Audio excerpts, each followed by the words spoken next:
are spending money like they never have before. And because they're spending money, what you're going to get is corporations, companies, will specifically market goods for children, for teens. That part of the marketing ploy is that they're not for adults. They're not for their parents. Your parents, they're for you. And you alone. In fact, it's almost like, see, we understand our generation. They wouldn't understand. And you probably know it's still done that way. Just look at the way they do ads or design things.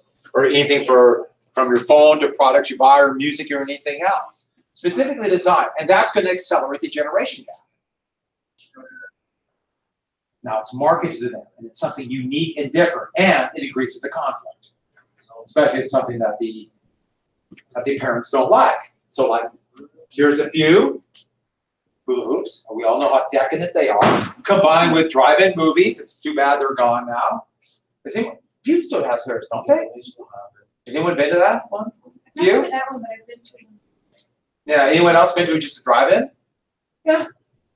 When I was a kid, there was one in Miles City.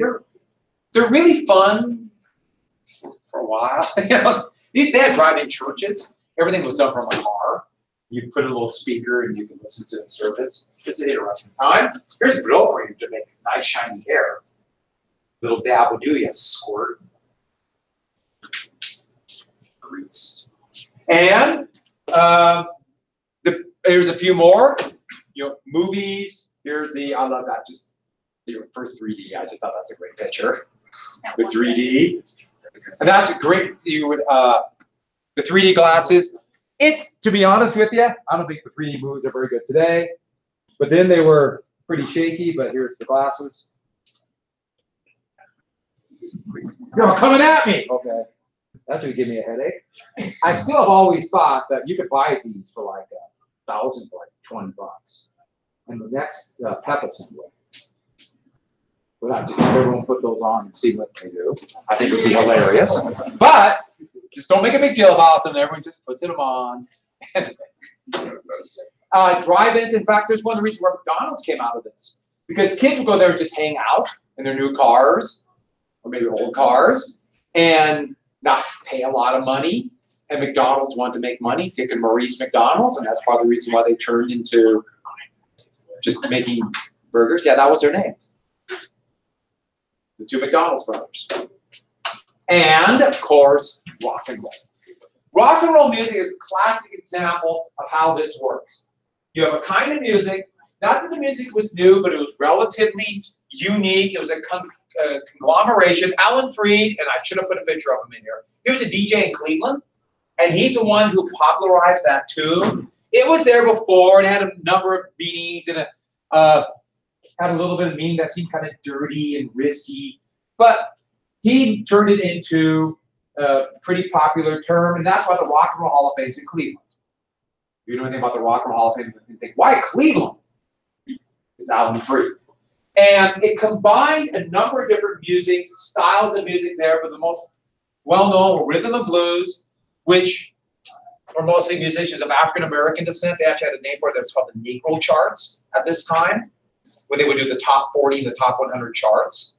And country and western, which they called it the hillbilly chart. And you combine those two, it's a very American thing, combining different groups together. And the big thing was that he had just at a time where they could market it and sell the records to kids, especially because of a relatively inexpensive new thing, the portable phonograph player. It played vinyl records, and you know what those are? You know? Those are 45s, they're singles. They were cheap. You would buy 2 songs, 1 song on each side. And so anybody could buy them really cheap. And you stack them up and they play one after the other. They just get done with one, the arm would move, the next one would come down. You could play 10 or 15 in a row. And a little bit of money you could buy it. And they were specifically marketed to teenagers. And it's something their parents did not listen to. It wasn't their music, it's yours. In fact, it's a pretty good marketing ad, isn't it? It's for you. And then, of course, it became a thing, no, we're not going to understand it. And also, many of the first stars were black and 2 whites. This made it even more dangerous. Remember, especially because this was such a racist time. So listen, the black musicians would increase the anger of their parents, they thought. And there are a number of very successful black musicians, but they never really made it to the top of the charts because of race, and including the man who probably invented music, rock and roll at least, is Chuck Berry. Everybody follows him. In fact, he just died 5 months ago, 91. But his template, 2 verses, a bridge he called the Middle 8, some kind of music, solo, something, he was always his guitar, and then another verse. You think about music, to this day, it still follows that basic template, and that's Chuck Berry. So he kind of created it. He didn't have a #1 song until 1971, and it's a really bad song. Don't listen to it. It's bad. So moving on. My ding-a-ling. Moving on. Yeah, so one of the great, here's Chuck Berry.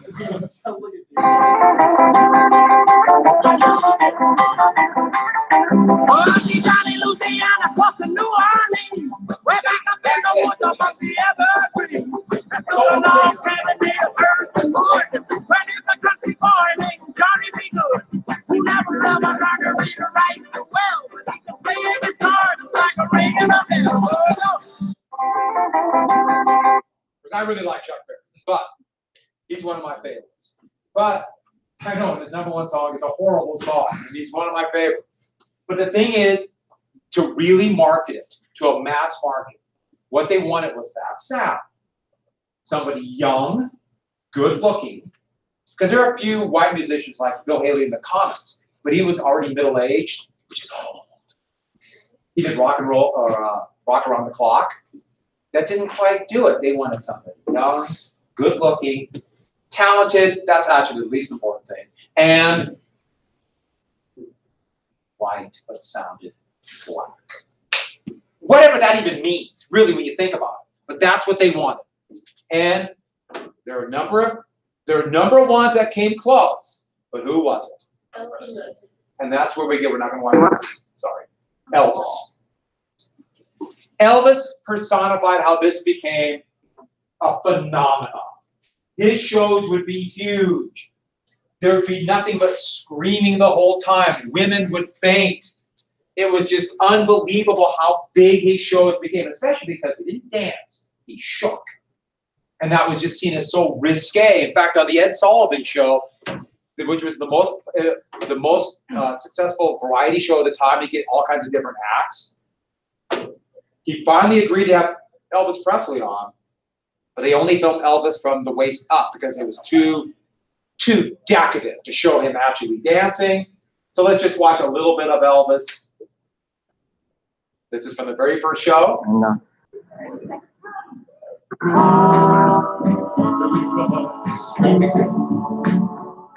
Well, baby, for me, they man.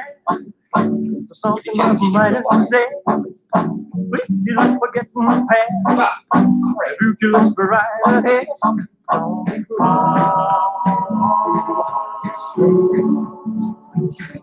don't want no other love. Baby, it's just you. They also made it pretty fun. Don't make me feel this way. There's other bits of it. But that, once they started showing this, it became huge. I'll play you just a little bit of Elvis where you can see him.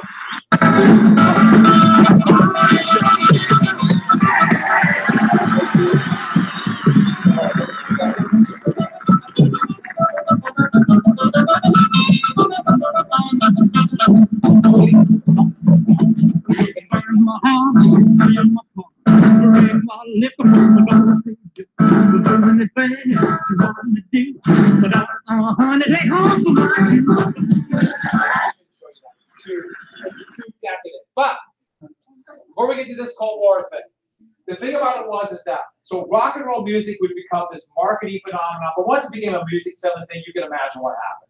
They diluted it to sell more. Then the Memphis draft board got mad at Elvis, so they drafted him into the army to punish him for rock and roll music. And music would begin to decline. I'll mention a little bit more when we get to the 1960s. And there weren't bands as we know it. The concept of a rock and roll band would come from England, which is interesting because the music started in the United States. And this is one thing, this is from Memphis. They call it the $1 Million Quartet. But it's Sun Records in Memphis, where Elvis was discovered, Johnny Cash, Carl Perkins, and Jerry Lee Lewis. It's pretty cool. The $1 Million Quartet. They were all people who got their start in the same studio, little studio in Memphis. Carl Perkins was a great guy to bring back car wreck, and so it kind of hampered his career. Jerry Lee Lewis was really big until he married his 10-year-old cousin. Moving on.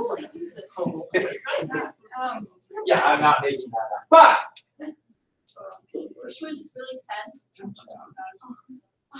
first cousin. But well, you have all these dramatic changes, new big heading, foreign policy. Overlying everything is this fear of nuclear annihilation, which I think adds to the excitement. The threat of nuclear, yeah. So many of the ice years, foreign policy in the Cold War, and so much of the foreign policy ideas, precedents, and also lingering effects will all come out in the 1950s. John Foster Dulles was the Secretary of State for Eisenhower. He's right here. He was an old corporate lawyer, conservative Republican, Cold Warrior extraordinaire, and working with a couple oil companies and the French government and the British government, he helped overthrow a democracy in Syria in 1948. There'll be no long-lasting effects from that today. Don't worry, nothing to see there now. Where? Syria. Yeah, there was a democracy there, but we helped replace it with a dictatorship. It'll get worse in a few years. Yeah. What was he for Eisenhower? Secretary of State. So, charge of foreign policy.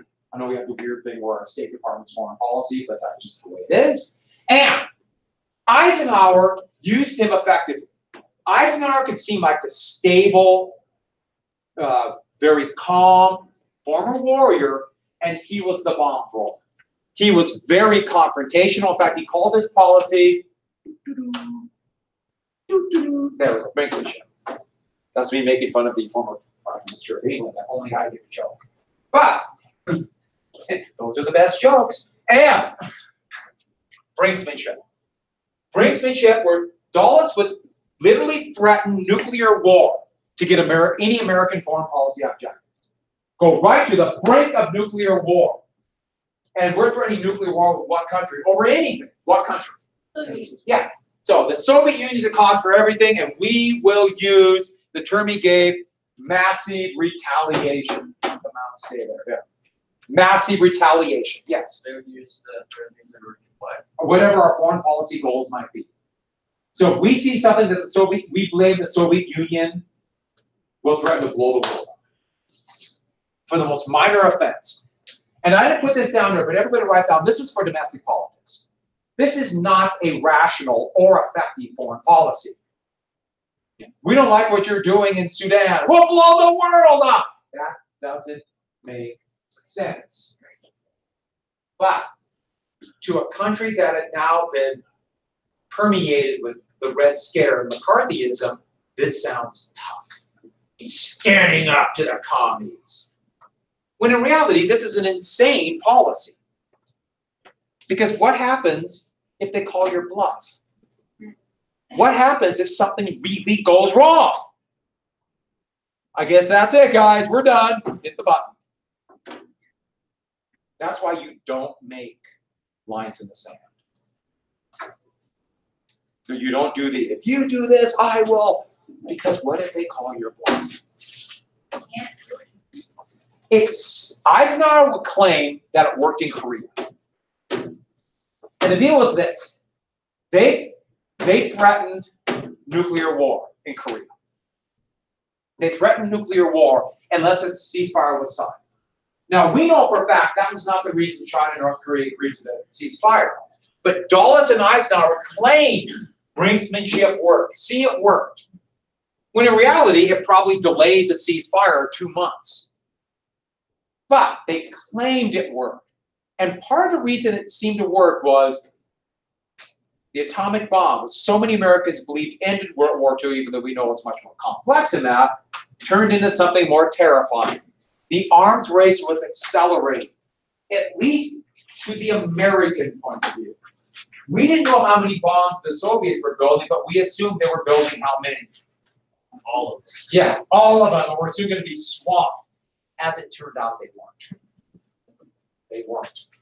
The United States was the main driver in the arms race.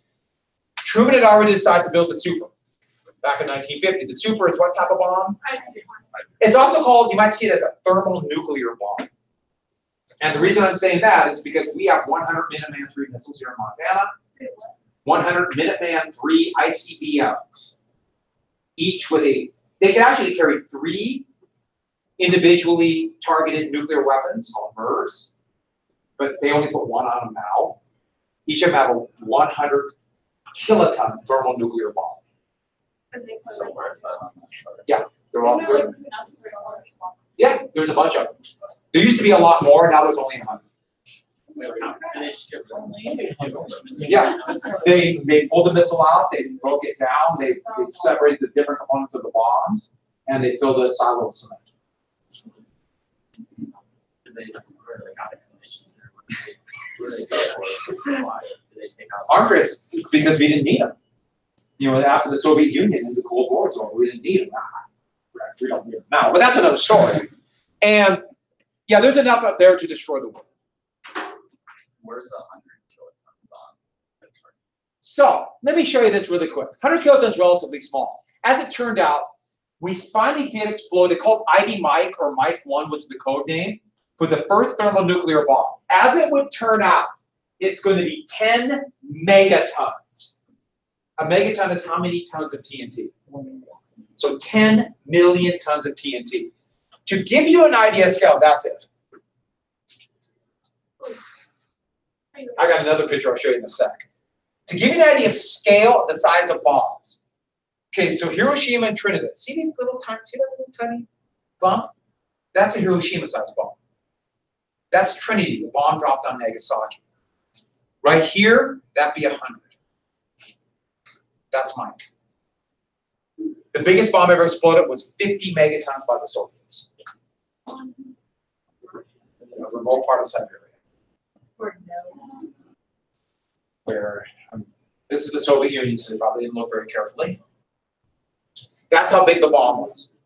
10 megatons. Soon they had a 50 megaton. Soon a B-52 could carry a 40 megaton and a 50 megaton, 220 megatons and a 10 megaton. Yeah. So where are the ICBMs? ICBMs are missiles. So where are the warheads? Intercontinental ballistic. What's your question? What is the size of the missiles that we have in the United States compared to? The warheads? Well, they're a lot smaller. As it turned out, this has no real use. It's too big to use. You can actually do a lot more damage. You can destroy the world much faster if you spread the bombs out to a wider area with smaller bombs. So we learned really quick this was way too big. The Russian missiles weren't as accurate, the Soviet missiles, so they always had bigger warheads. But bombs, we made a 50 megaton bomb. Yeah. Why does that go? I was like, how far is that? The mushroom cloud, I know, like, not just the mushroom cloud, but like, the damage, yeah. How far? would the that radius would have to be probably about 30 miles. 30 miles? If it's exploded above the ground, yeah, 30 miles squared, vaporized. And then everything outside of that for miles. Huh?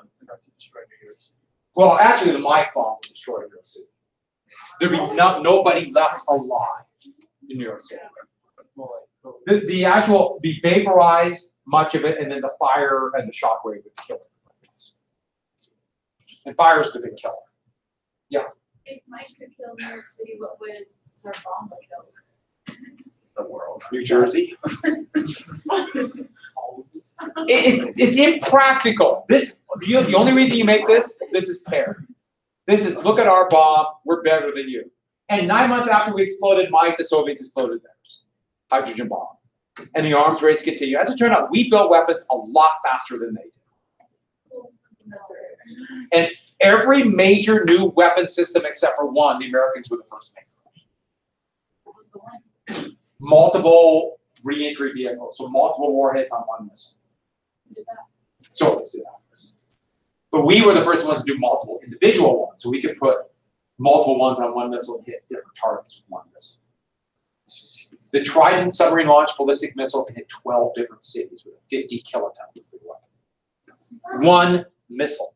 And how many air carries on this thing, right? On an Ohio-class submarine, I think there's 24. Oh, 3 submarines could destroy the world. Great. And, Great. So, we're not going to watch this. What we're getting to is this. Eisenhower, though, had an ulterior motive. The brinksmanship and tough talk and building Ivy Mike and exploding weapons all over Nevada. Bring this down. He had a defense strategy called the New Look. And the New Look was actually his way to reduce the arms race. So we have a country that's never had a big military, and now literally overnight we're building up a new military. And yes, everyone's reading that great cartoon, the comic book. I actually wish I had that. I gotta admit, it'd be kind of cool. But it was to emphasize atomic weapons over conventional. Conventional like tanks, artillery, iron bombs. This fighter plane, F-105, those are iron bombs, just regular high explosive bombs. So those are 750-pound bombs. And atomic over conventional, you think, wait a second, isn't that like escalating the arms race? Well, he's doing it to save money.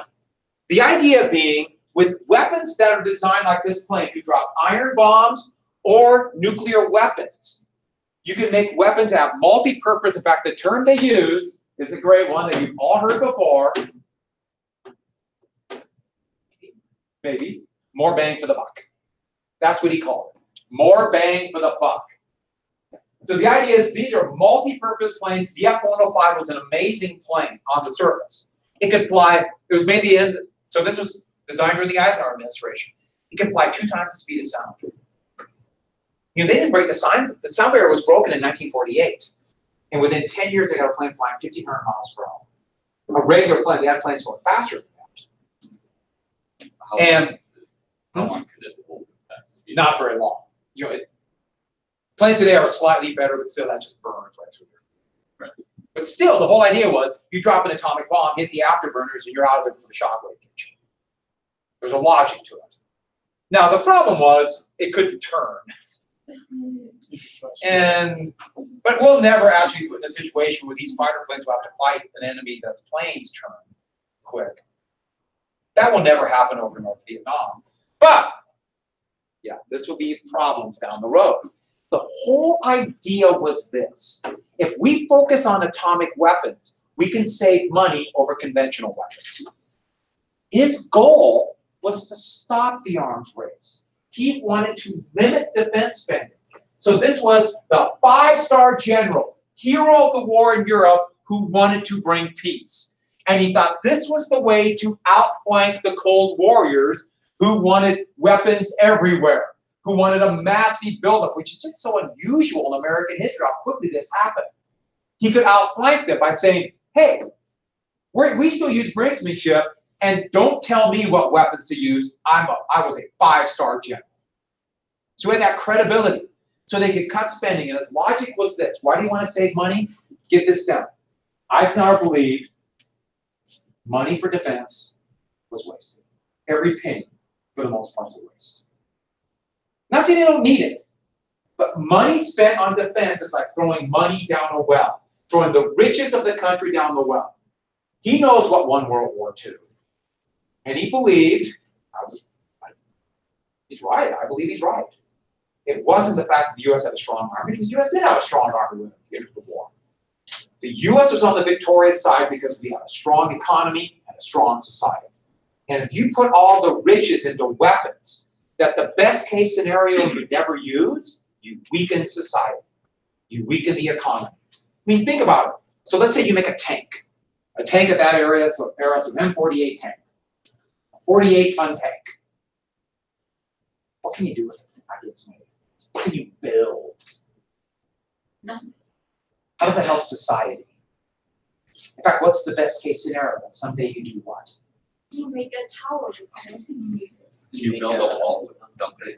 They use a bunch of things for a wall under. Yeah, underground for a channel for the Mississippi River. Yeah, 10,000 tanks. That's not cost effective. I mean, think about a nuclear bomb. Think about those Minuteman III missiles. What's the best case scenario for those missiles? Best case. Just sitting there. Yeah, eventually you get rid of them. Second best case, they just sit there. Forever. Their gyroscopes humming away. That's what the targets are, the gyroscope. You can hear them. That's scary. They're at the top of the missile. That's what they can tell their level when they shoot them ballistically. So, you spend money on research and development, on education, on better roads, more efficient power. That can multiply to all different parts of the economy. It's not saying we don't need it, but this is the way to outflank him. He wants peace. And so, we'll save money. Think about one more thing. Just imagine that plane is going to bomb Capitol High. Okay.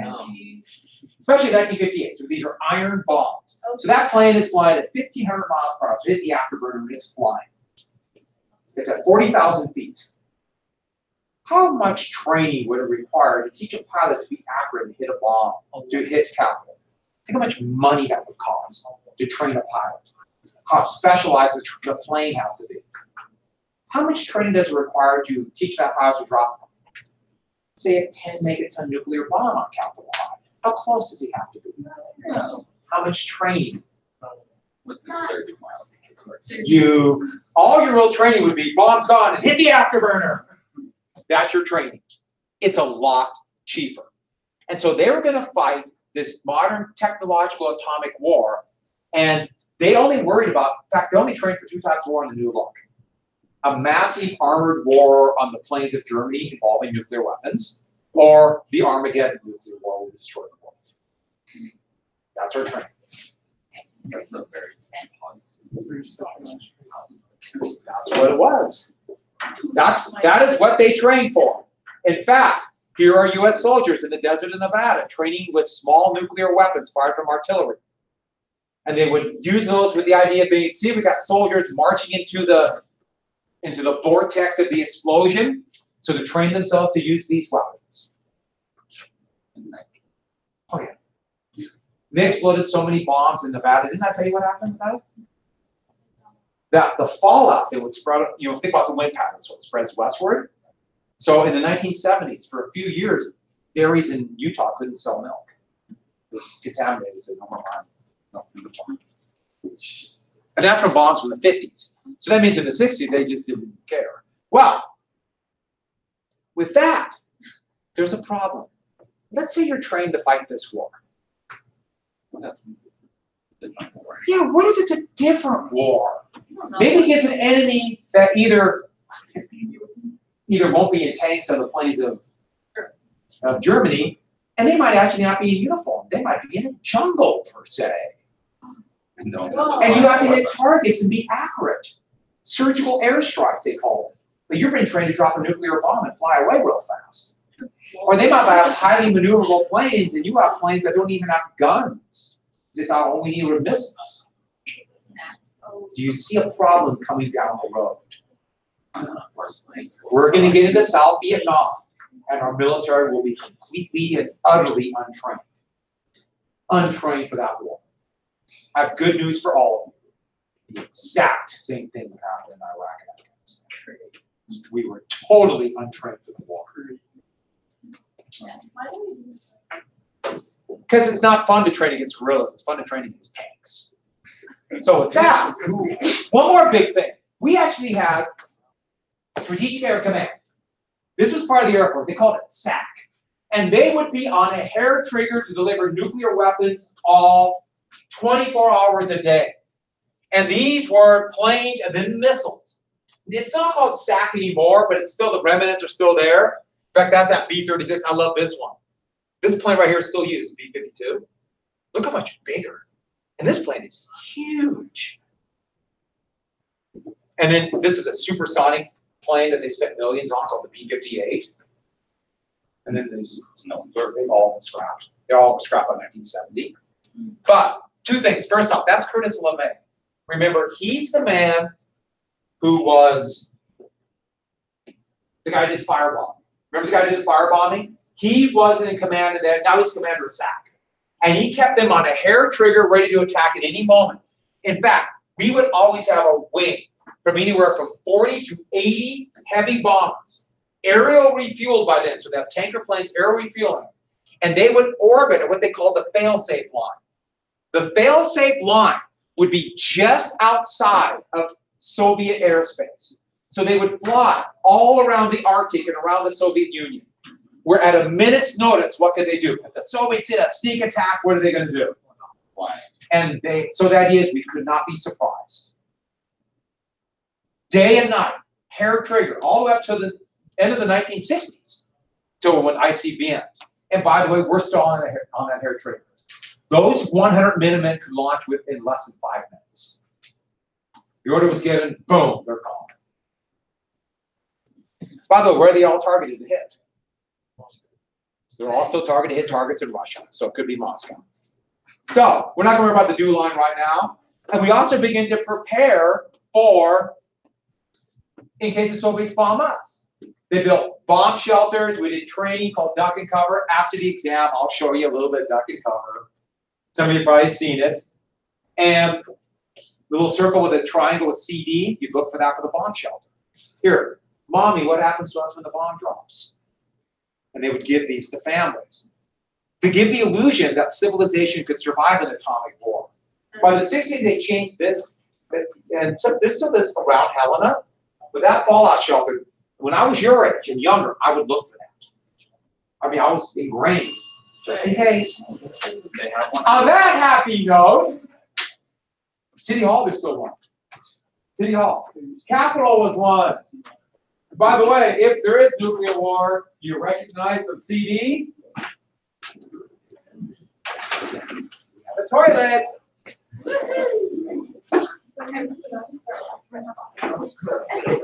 This could be the frisbee. It was never, see? Stop. Used. It wasn't used. Please. They don't trust you. Okay, not a big deal.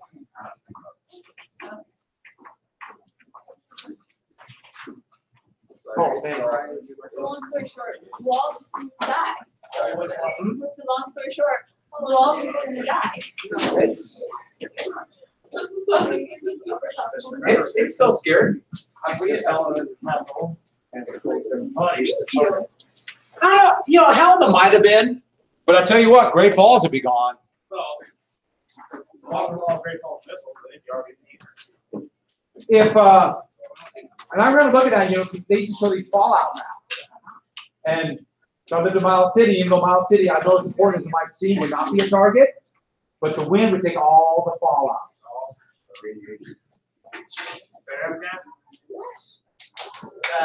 Won't do any good. Yeah.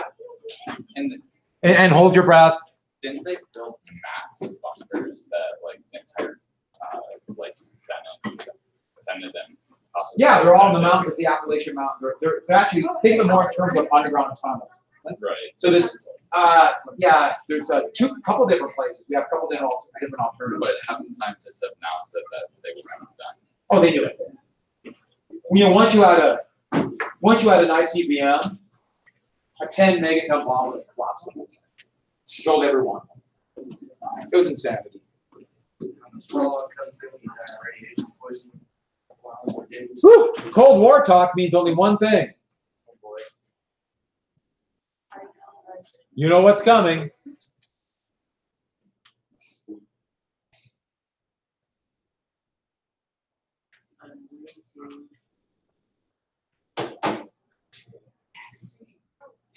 I for president, I for president, I for president, I for president. You like Ike, I like Ike. Everybody likes Ike for president. Hang out the banner, beat the drum. We'll take Ike to Washington. We don't want John or Harry. Let's do that big job right. Let's get in step with the guy. Let's get in step with Ike. You like Ike, I like Ike. Everybody likes Ike for president. Hang out the banner, beat the drum. We'll take Ike to Washington. We got to get where we are going to travel day and night. Because the Adelaide go the other way. We all go with Ike. You like Ike, I like Ike. Everybody likes Ike for president. Hang out the banner, beat the drum. We'll take Ike to Washington. We'll take Ike to Washington. Now is the time for all good Americans to come to the aid of their country. No, one more time. Play. I for president, I for president, I for president, I for president. You like Ike, I like Ike. Everybody likes Ike for president. Hang out the banner, beat the drum. We'll take Ike to Washington. We don't want John or Harry. Let's do that big job right. Let's get in step with the guy that's Oh, recording this. You You like said you Ike, recorded I it like before Ike. all your install.